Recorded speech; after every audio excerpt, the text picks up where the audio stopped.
محمود قریشی نے اہم ترین سوال کا جواب دے دیا۔ اجلاس کے بعد میڈیا سے بات چیت میں کہا، ہم نے عمران خان سے جو لانگ مارچ کے حوالے سے اپڈیٹ دی ہیں، ہم نے ان کو لانگ مارچ کے حوالے سے بتایا اور ان سے ان کی رائے لی۔ طے یہ ہوا ہے کہ لانگ مارچ جاری رہے گا۔ چیئرمین کو لانگ مارچ کی جو تفصیلات ہیں اور ان کی ایبسنس پہ جو ایکٹیویٹی ہوئی ہے اس سے آگاہ کیا۔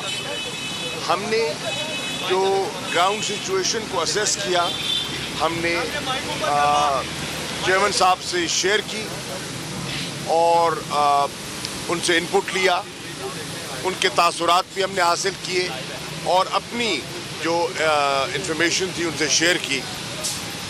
طے یہ ہوا کہ یہ مارچ کنٹینیو کرے گا، جو ہم نے پروگرام بنا رکھا ہے اس کے مطابق انشاءاللہ کل سے جو ہمارا پروگرام ہے اس کے مطابق یہ مارچ چلے گا اور انشاءاللہ بروز ہفتہ اس کا عمران خان صاحب اعلان فرمائیں گے کہ پنڈی کب سب نے اکٹھا ہونا ہے، اس ڈیٹ کا حتمی اعلان وہ بروز ہفتہ کریں گے۔